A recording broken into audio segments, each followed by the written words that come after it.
Seguimos adelante en Telebuen Día. Vamos a estar en minutos con el doctor Homero Bañulo. Es una referencia ineludible a la hora de hablar de los temas de seguridad en profundidad. Intentaremos en este puñado de minutos abarcar algunos asuntos delicados que seguramente quedarán en el debe en cuanto al tratamiento más profundo, pero por lo menos habrá un intento con el doctor Bañulo, que presidió en su momento el Fondo Nacional de Recursos, la Comisión de Seguridad del Paciente, asesoró también al Ministerio de Salud Pública sobre este tema de la gripe A H1N1, entre otras cuestiones, y dijo en 2007, en una entrevista que le realizó el semanario Voces, que la medicina de mercado había quedado demostrado que no funcionaba.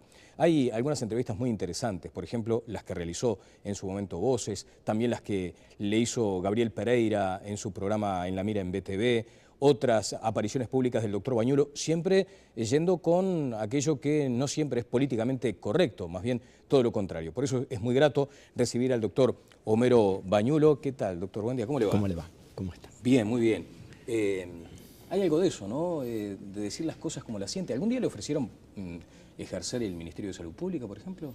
Sí, hace unos cuantos años ya, pero creo que no son mis capacidades esas. Uno tiene que saber dónde están sus límites. ¿Y usted se sentía limitado para el ejercicio de ese cargo, sabiendo tanto de salud, teniendo una mirada tan aguda, tan profunda, tan crítica? Pero muy poco de cómo se maneja la política. La política. Ajá. Ameglio fue, ¿no? Aquel ministro del apellido... Fernández Ameglio. Fernández Ameglio dijo en su momento que el Ministerio de Salud Pública era un club político. Y más recientemente, no sé si usted leyó unas declaraciones de Conrado Ramos, muy buenas, en las cuales decía que era inaceptable o impensable que los cargos de direcciones de los hospitales fueran cargos políticos. Comparto plenamente esos criterios de que realmente uno de los problemas que ha enfrentado la salud en nuestro país es que se han utilizado muy a menudo cargos en decisiones políticas, personas de confianza política, cuando lo que había que tener era personas de nivel técnico. Así que de aquel momento en que Fernández Ameglio habló de un club político hasta ahora, poco y nada ha cambiado la situación. Tal vez hasta empeorado. Hasta empeorado. ¿Y qué sensación tiene usted como un apasionado de este tema de la salud? Bueno, de que han habido adelantos y retrocesos, ¿no? Yo compartí muchos de los criterios que se implementaron en su momento por el Sistema Nacional Integrado de Salud. Fundamentalmente una de las medidas me pareció muy atinada, que era el adjudicar a los pacientes un médico de referencia. Claro. Sin embargo, hoy vemos que los pacientes tienen enorme dificultad para acceder a ese médico de referencia y que eso, que era una decisión realmente que iba por el buen camino, no se ha controlado, no se ha instrumentado en forma suficiente y la gente tiene dificultad en la accesibilidad a su médico de referencia. Bueno, por estas horas se hace un paralelismo, ¿no? Tantos recursos volcados a la educación y estamos en una situación crítica. Del mismo modo podría hablarse de lo que sucede en la salud. ¿Recursos hay? Sí. Muchísimo, sobre todo para ACE han aumentado increíblemente los recursos de ACE, prácticamente por 10, sin embargo la atención no ha mejorado en esa proporción, digamos, y la gente tiene dificultades y sobre todo quienes menor nivel de educación tienen. Esto es algo que ya en los últimos años la Organización Mundial de la Salud y sobre todo el Sistema Británico de Salud ha hecho trabajos importantísimos, demostrando que quien menos educación tiene, más dificultades y peor salud tiene, e inclusive tiene, por ejemplo, entre un barrio de clase media de la ciudad de Londres y un barrio periférico hay 10 años en la sobrevida. O sea, sobreviven 10 años más quien vive en un barrio de nivel medio con acceso a la educación, digamos, que quien vive en un barrio periférico. Si me permite, doctor, reitéreme ese concepto, porque además lo asocio con un viaje en auto. O sea, de una zona acomodada a una zona marginal, habrá que 20, 30 minutos. Sí. Esos minutos son una brecha enorme en calidad de vida. Exactamente, y en expectativa de vida. E inclusive más aún todavía en años de vida útil, porque justamente se ha visto eso, ¿no? De que quienes menor nivel educacional adquieren tienen después muchos años de discapacidad por no un cuidado adecuado. Porque la medicina, algo que hemos aprendido en estos últimos 10 años, diría de que un papel muy importante es la educación al paciente. Tenemos que tener al paciente como principal aliado, explicarle justo lo que tiene que hacer, y es parte del tiempo que el médico tiene que utilizar es en educar a los pacientes. Eso explicaría una percepción que, confieso, es muy personal, pero a veces uno advierte cuando recorre algunas zonas críticas que los niños, los adolescentes tienen caritas envejecidas. Sí, sí, de acuerdo. Estoy completamente convencido de que eso es así, y uno ve, digo, en eso hay muchas cosas. Por ejemplo, hay cosas bien interesantes. Las estrategias de prevención, tomemos por ejemplo el tabaquismo, donde es de las cosas buenas que ha hecho nuestro país. Digamos, empezamos nosotros en el fondo en una campaña, no sé si usted recuerda, contra el tabaquismo, con con el apoyo del entonces presidente, el doctor Valle, pero con mucho enfrentamiento. Luego por suerte el doctor Vázquez tomó eso con mucha fuerza, digamos. Pero usted sabe que está demostrado de que las campañas contra el tabaquismo, a quien más se beneficia de ellos son los niveles medios y altos de la sociedad, porque como que las campañas que diseñamos no llegan igual a los estratos de menor nivel educativo. Y usted fíjese muy a menudo, hemos hablado de esto en alguna oportunidad con gente del PIT-CNT, a tratar de hacer campañas enfocadas, por ejemplo, en los trabajadores de la construcción, que a mí me preocupa la cantidad que fuman. Entonces, pensaríamos que habría que hacer campañas dirigidas a ellos de repente con otros contenidos. No le llevan el apunte todavía, por el momento. No, en su momento se había planteado algo de eso. Bueno, sí. Doctor, decíamos que de pronto no nos dé este puñadito de minutos para tratar temas tan importantes, pero comencemos con uno bien de actualidad, y es a veces ese marketing, o si se me permite el término, no corresponde desde ya, pero ese marketing que tiene algunos conceptos, como la gripe A-H1N1. Todos le tememos a esa gripe cuando la estacional puede ser aún más grave. ¿Cómo lo advierte usted desde su condición de especialista en el tema, de experto? Es un tema bien importante. En primer lugar, diríamos que con los virus de la gripe están pasando cosas.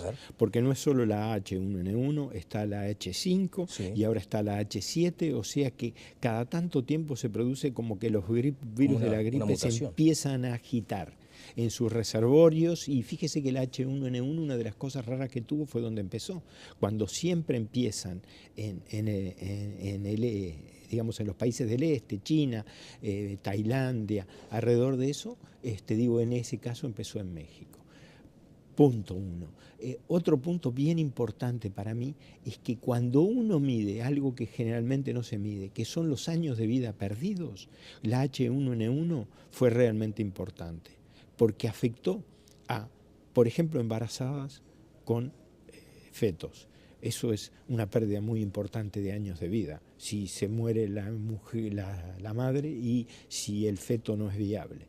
Eso son muchos años de vida. Mientras que en general la gripe estacional afecta a personas que de repente ya tienen su futuro parcialmente comprometido. O sea, los años de vida que tienen por adelante no son muchos.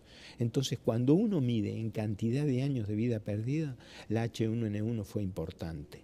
Fue también importante. Y bueno, ya ha quedado circulando el H1N1 en el hemisferio sur. Ahora, por ejemplo, yo vengo de Buenos Aires, estuve con algunos amigos allá, y en Buenos Aires funciona prácticamente lo que circula es H1N1. La vacunación es una buena práctica. La vacunación es una buena práctica, sin esperar, digamos, de que la vacuna sea milagrosa, sea la solución. No es, digamos, como sería la vacuna del tétanos o como la vacuna de la polio, en el cual prácticamente han erradicado la enfermedad. Digamos, no, es una vacuna con una efectividad que varía entre el 42 al 70%, pero acaba de salir publicado un trabajo bien interesante que muestra que en Estados Unidos la vacuna en la temporada, por ejemplo, 2010-2011, evitó 1,5 millones de internaciones. Ajá. Así que debería prestarse más atención, en todo caso, a los virus emergentes, a las mutaciones, que a veces a estos conceptos que, como decíamos al comienzo, tienen mucha publicidad, digamos. Sí, pero digamos, es buena cosa que se hable, que ustedes, los comunicadores, estén hablando del tema de la gripe, de influenza, porque repercute mucho en la sociedad. Claro. Digamos, es un virus que se expande muy rápidamente, que determina, la gente se olvida, por ejemplo, que las vacaciones de julio en realidad son para disminuir la circulación de los virus. Claro. Y algo que hay que tratar de hacer en las vacaciones de julio es no llevar a los niños a aglomeraciones. Claro, y se da exactamente lo contrario. A veces ¿no? se da lo Una contrario. explosión de espectáculos, de cine, de teatro. Bueno, sí, digo, lo que hay que tratar justamente es de evitar eso, porque las vacaciones de julio en realidad están pensadas para disminuir la circulación de virus respiratorios. Para quedarse en casita, digamos. Bueno, decíamos una cantidad de cuestiones que tienen que ver con eso, ¿no? De que uno muchas veces le presta demasiada atención a un tipo de gripe y no a otros, tal vez más graves. También se sigue dando la confusión entre el resfrío y la gripe, ¿no? ¿La gripe sigue siendo subestimada como enfermedad? Sí, sí. Sí, claramente es subestimada, digamos, y hay muchos virus respiratorios. Por ejemplo, en los niños, y este año ha circulado mucho, por lo más inclusive que la gripe al principio de mayo, es el virus respiratorio sincicial, que también se ve en adultos y en asmáticos, o sea que hay que tener en cuenta, y no hay medicación específica, digamos, de fácil acceso, como es, por ejemplo, los Eltamivir para la gripe, que sigue siendo útil para el H1N1. Bien, doctor, me llamó la atención el otro día un informe que ya revelaba lo que podrían ser los efectos positivos de la vacuna contra el HPV. Creo haber escuchado muchas veces que se necesitaba un periodo bastante extenso como para empezar a sacar las primeras conclusiones. En ese informe, no sé si nos referimos al mismo, proviene de Estados Unidos, donde lo que midieron fue la circulación del virus. Ajá. Y vieron que los virus que están cubiertos por las vacunas, tanto la 2-valente como la 4-valente, han disminuido su circulación, sobre todo entre las adolescentes y las mujeres jóvenes. Se calcula de eso, de que eso va a tener un impacto a futuro. En realidad eso es una deducción. Podría llegar a pasar eventualmente de que otro virus llegara a ocupar eso, de los HPV, llegara a ocupar ese lugar. Ese virus habría que ver si es oncogénico o no es oncogénico. O sea que realmente los resultados definitivos van a tener que esperar varios años, pero aparentemente todo implica de que es una vacuna que va a ser efectiva. O sea, ante la duda, se vacuna. Sí. Ese debe ser el concepto general, digamos. Sí, hoy. En principio, sí. Bien. Doctor, usted presidió en su momento la Comisión de Seguridad del Paciente y allí ponía mucho énfasis en la necesidad de acotar al mínimo el riesgo médico, el error médico. ¿Se ha avanzado en esa materia? Porque además, hasta el propio Sindicato Médico del Uruguay ha hecho hacia la interna un llamado a la reflexión para sensibilizar, para humanizar a la profesión. Sin embargo, a veces queda la sensación de que no se avanzó mucho. Bueno, usted no se olvide que este país tuvo un tsunami, que fue la situación en marzo del año pasado que se dio con los 2 enfermeros. Situación, todo esto que le digo es a título estrictamente personal, que en mi opinión fue muy mal resuelta. ¿Muy mal resuelta desde qué lugar? Por todos. Digamos, de entrada era una cosa muy llamativa de que alguien pudiera pensar de que con una ampolla de morfina o con 20 centímetros de aire se matara a alguien. Digamos, porque yo le digo que nosotros damos 40 ampollas de morfina y muy a menudo la gente mejora, ¿no? Así que eso como que no entraba mucho en la realidad. Bueno, y en realidad hay que dar, por ejemplo, entre 200 y 300 centímetros de aire para que se provoque una embolia aérea. O sea que de entrada ya ese manejo de la información rechinaba. En segundo lugar, hubieron cosas realmente que en mi opinión no fueron adecuadas. Por ejemplo, fíjese, yo no sé si usted recuerda, en primer lugar salió que esto había pasado en el CTI del Hospital Maciel. Yo dirigía ese CTI, reviso sistemáticamente las personas que fallecen, la causa, cierre de historias, hacemos ateneos y eso, y yo no tenía esa percepción. Después eso se varió y se dijo que era la unidad cardiológica, o sea que ya de entrada hubo algunos elementos. Y fíjese usted que la primera llamada que yo recibo un domingo, es diciéndome que no puedo hacer declaraciones. Cuando realmente lo que usted tiene que hacer en una situación así es salir a informar. Informar lo más adecuadamente. Y este tema de que los temas de salud se traten en secretismo no ayuda a la seguridad y no ayuda a que los médicos mejoremos. Digamos, los temas de salud son temas que debiéramos tener mucho cuidado, todos los partidos políticos, antes de politizarlos o partidizarlos. ¿Sucede eso en la actualidad? Sucede eso con muchos temas y digo, tanto de una parte como de otra. Y yo creo que eso deja a los pacientes y a los familiares de los pacientes de rehenes, porque al final de cuentas no saben bien qué pensar. La corporación médica, desde su punto de vista, sigue ejerciendo un daño importante al conjunto de la sociedad. La corporación médica, ahí el tema viene por otro lado, en el cual la corporación médica es en parte culpable. Cuando llamamos corporación médica no llamemos a eso ni a la FEME ni al sindicato médico, que sobre todo en los últimos tiempos se han preocupado bastante por estos temas, digamos, por tratar de simplificar algunos de estos temas y de aclarar algunos de estos temas. Llamemos la corporación médica a quienes tienen intereses económicos vinculados al área de la salud. Y ahí hay un fallo clarísimo, que es que el conflicto de intereses no está regulado en Uruguay. O sea, el empresariado médico tiene campo fértil para actuar. Digamos, yo creo que antes que pensar que el empresariado médico tiene campo fértil, que creo que sí que lo tiene, no estoy sacando, digamos, la pata del lazo. Creo que primero hay una responsabilidad de regular de las instituciones, del ministerio, de las diferentes agencias. Creo que el fondo es el único que ha regulado algo de esto. ¿Tá? Hay que evitar el conflicto de intereses. ¿Tá? ¿Mediante qué? Mediante normativas. En primer lugar, lo que se llama el disclosure, o sería la aclaración de que yo estoy frente a un conflicto de interés. ¿Tá? Si a mí me invitan a ir a un crucero en el río Sena para la presentación de un stent, si después voy a defender de que tienen que haber todos los stents, tengo que aclarar de que me invitaron a ir a un crucero en el río Sena. Digamos, y también hay que definir, tendría que definir las autoridades sanitarias del país, tienen que definir qué es aceptable y qué no es aceptable en el conflicto de interés. ¿Tá? Y llamativamente, yo diría, el Código de Ética Médica, que está muy bien de que tengamos un Código de Ética Médica, no entra en el conflicto de interés. Digamos, yo creo de que si hay algo que hoy es muy importante en el mundo es el tema de los conflictos de interés de los médicos, e inclusive en Estados Unidos han ido en los últimos tiempos, en la Florida, han ido médicos presos por no declarar su conflicto de interés. ¿Y el Ministerio de Salud Pública está omiso en esta circunstancia? Yo creo que muchos organismos están omisos, creo que el Ministerio tendría que serlo. Tendría que hacerlo. Yo creo que el colegio médico tiene que integrar temas de conflicto de interés. Creo que de alguna manera el sindicato médico, la FEMI, los anestésicos quirúrgicos tienen que ponerse a pensar en estos temas. Hay mucho escrito por ahí. Nosotros en algunas clases de pregrado que estamos diciendo, a los pregrados les estamos dando y dándoles ejemplos sobre estos temas de conflicto de interés.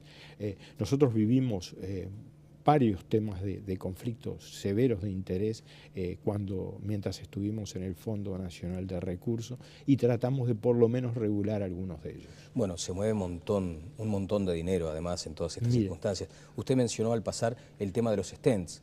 Uno afortunadamente no está en la situación aquella de estar a la espera de un stent hoy. No sé qué pasará dentro de unas horas. No generalice. Bueno, claro, tiene razón. Pero en este caso yo leía y digo, aquella persona que está a punto de someterse a una intervención de esas características, ¿cómo advierte que hay una pelea por los stents? ¿Cómo puede ser? Terrible, me pareció terrible algunas de las declaraciones, por eso yo en algún momento salí bastante enojado a hablar de esto. Me pareció terrible la posición en que se ponía a los pacientes y a los familiares de los pacientes, ya sea el que estaba esperando o el que le habían colocado y le decían que le podía fallar. Por otro lado, nadie dijo que la FDA, Food and Drug Administration, digamos, todas las semanas dice qué insumos han fallado o no. ¿Y esto se reducía? Nunca pusieron, la FDA de Estados Unidos, donde se deben de colocar mucho más acá, los que el fondo decidió, en ningún momento salió publicado de que tuvieran algún nivel de falla. ¿Esto obedecía a un conflicto de intereses también, doctor? Yo no podría asegurarlo, pero lo que me parece bien claro es de que los médicos no pueden ser los que decidan qué insumo. Pueden aconsejar, en general, dar los criterios generales, pero no pueden decidir este insumo sí, con este laboratorio sí, con el otro no. Esto es algo que le compete a los decisores a nivel de la salud. Y en el caso más grave todavía, ya que se decide con la plata del fondo, que es decir, el dinero de todos nosotros. el fondo tiene que administrar sus dineros. Fíjese que cuando nosotros llegamos a la presidencia del Fondo Nacional de Recursos, un ofrecimiento que nos hizo en su momento el doctor Jorge Valle, lo asumimos con 16% de déficit. A los 5 años lo dejamos con 9% de superávit. Y digo, por ahora eso no ha pasado en otra área de la salud en este país. Por ejemplo, y sabe usted de que lo primero que hicimos fue actuar sobre los stents. Y ahorramos con una simple decisión de llamar a licitación 5 millones de dólares al año. Le estoy hablando de 5 millones de dólares del año 2000-2001. O sea, sin comprometer la calidad, la eficacia del sin comprometer. Ahora, doctor, el Fondo de Recursos, o sea, uno cuando sale al extranjero puede hablar de algunas virtudes de Uruguay, ¿no es cierto? O sea, el fútbol, por ejemplo, el sistema político, las reglas claras, en fin, las playas, puede hablar de lo rico que es el asado. Y cuando se trata, bueno, de ese Estado benefactor, que todavía persisten algunas cosas, ¿no? Como las prestaciones sociales, también aludía al Fondo de Recursos como un motivo de orgullo. Una maravilla. Ajá. Una maravilla de los uruguayos, yo estoy de acuerdo con usted. Pero aquel Fondo de Recursos no puede ser como el campeonato del 50, estar siempre recordando aquella victoria futbolística. Hay que ayornarlo, hay que sacudirlo. Y bueno, ahí es el diseño de un sistema, ¿no? ¿De qué sistema? El Sistema Nacional Integrado de Salud, en algunos aspectos empezó bien. Ha perdido parte de ese empuje o, digamos, no se ha seguido profundizando. Yo creo que en parte hay cosas que a mí me resultan inentendibles. Por ejemplo, y las digo, sí.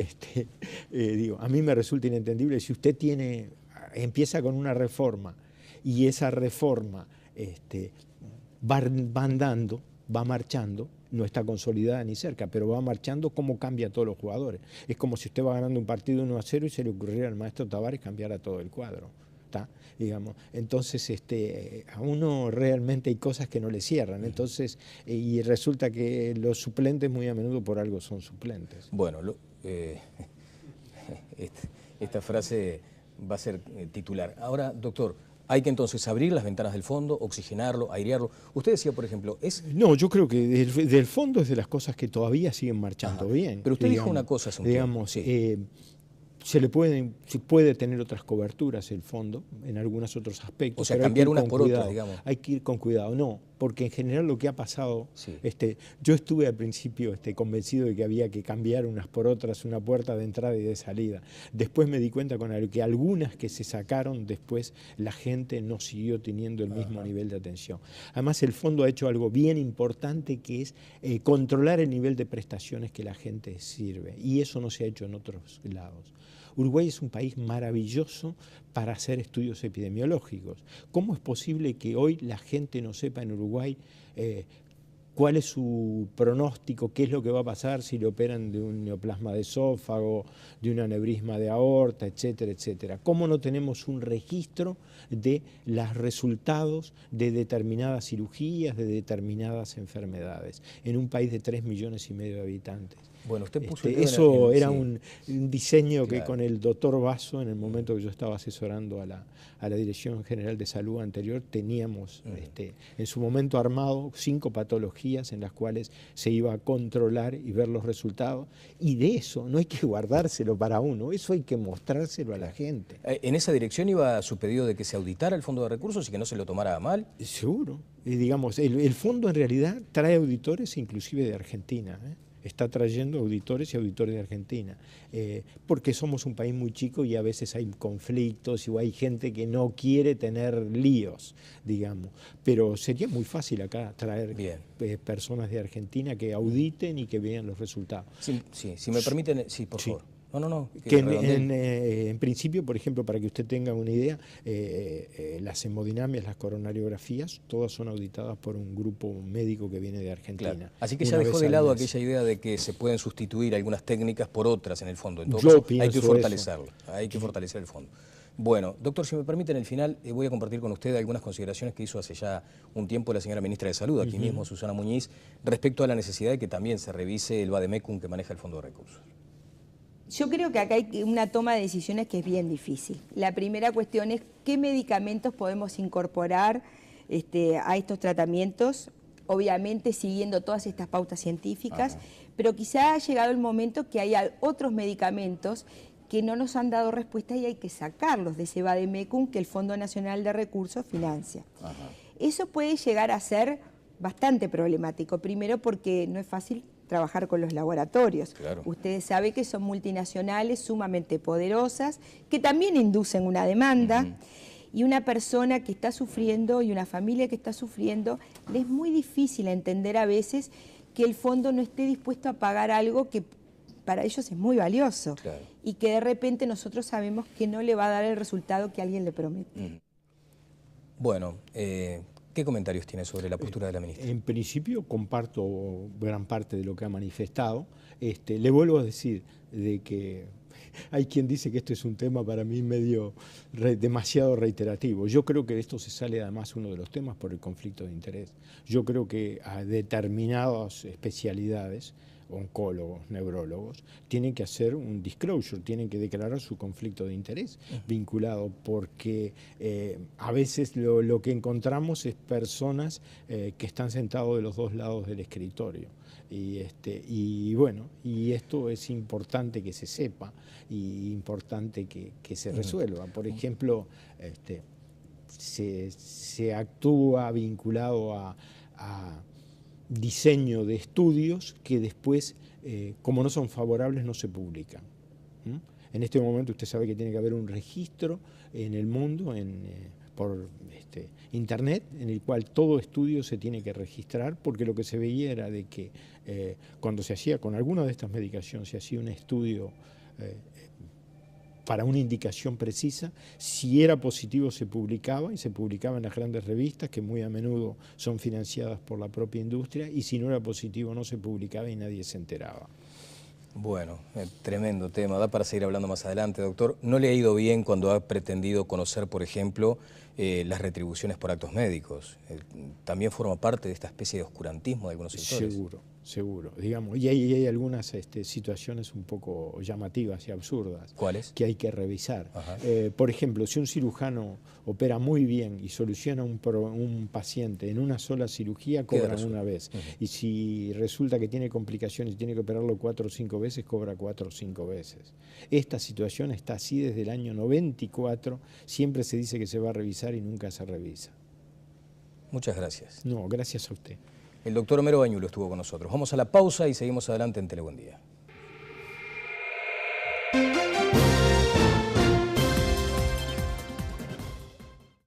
No sé si usted leyó unas declaraciones de Conrado Ramos, muy buenas, en las cuales decía que era inaceptable o impensable que los cargos de direcciones de los hospitales fueran cargos políticos. Comparto plenamente esos criterios de que realmente uno de los problemas que ha enfrentado la salud en nuestro país es que se han utilizado muy a menudo cargos en decisiones políticas, personas de confianza política, cuando lo que había que tener era personas de nivel técnico. Así que de aquel momento en que Fernández Ameglio habló de un club político hasta ahora, poco y nada ha cambiado la situación. Tal vez hasta empeorado. Hasta empeorado. ¿Y qué sensación tiene usted como un apasionado de este tema de la salud? Bueno, de que han habido adelantos y retrocesos, ¿no? Yo compartí muchos de los criterios que se implementaron en su momento por el Sistema Nacional. Quienes menor nivel de educación tienen, esto es algo que ya en los últimos años la Organización Mundial de la Salud y sobre todo el Sistema Británico de Salud ha hecho trabajos importantísimos, demostrando que quien menos educación tiene, más dificultades y peor salud tiene, e inclusive tiene, por ejemplo, entre un barrio de clase media de la ciudad de Londres y un barrio periférico, hay 10 años en la sobrevida. O sea, sobreviven 10 años más quien vive en un barrio de nivel medio con acceso a la educación, digamos, que quien vive en un barrio periférico. Si me permite, doctor, reitéreme ese concepto, porque además lo asocio con un viaje en auto. O sea, de una zona acomodada a una zona marginal habrá que 20, 30 minutos. Sí. Esos minutos son una brecha enorme. De grado de salud. Fundamentalmente una de las medidas me pareció muy atinada, que era el adjudicar a los pacientes un médico de referencia. Claro. Sin embargo, hoy vemos que los pacientes tienen enorme dificultad para acceder a ese médico de referencia y que eso, que era una decisión realmente que iba por el buen camino, no se ha controlado, no se ha instrumentado en forma suficiente y la gente tiene dificultad en la accesibilidad a su médico de referencia. Bueno, por estas horas se hace un paralelismo, ¿no? Tantos recursos volcados a la educación y estamos en una situación crítica. Del mismo modo podría hablarse de lo que sucede en la salud. Recursos hay.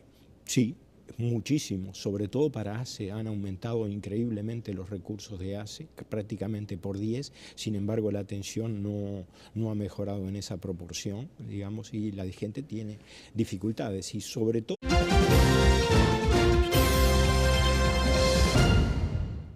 Seguimos adelante en Telebuen Día. Vamos a estar en minutos con el doctor Homero Bañulo. Es una referencia ineludible a la hora de hablar de los temas de seguridad en profundidad. Intentaremos en este puñado de minutos abarcar algunos asuntos delicados que seguramente quedarán en el debe en cuanto al tratamiento más profundo, pero por lo menos habrá un intento con el doctor Bañulo, que presidió en su momento el Fondo Nacional de Recursos, la Comisión de Seguridad del Paciente, asesoró también al Ministerio de Salud Pública sobre este tema de la gripe A-H1N1, entre otras cuestiones, y dijo en 2007, en una entrevista que le realizó el semanario Voces, que la medicina de mercado había quedado demostrado que no funcionaba.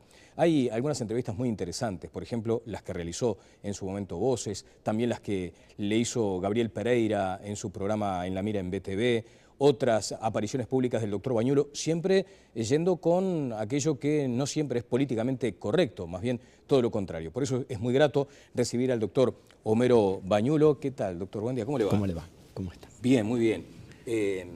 Hay algo de eso, ¿no? De decir las cosas como las siente. ¿Algún día le ofrecieron ejercer el Ministerio de Salud Pública, por ejemplo? Sí, hace unos cuantos años ya, pero creo que no son mis capacidades esas. Uno tiene que saber dónde están sus límites. ¿Y usted se sentía limitado para el ejercicio de ese cargo, sabiendo tanto de salud, teniendo una mirada tan aguda, tan profunda, tan crítica? Pero muy poco de cómo se maneja la política. La política. Ajá.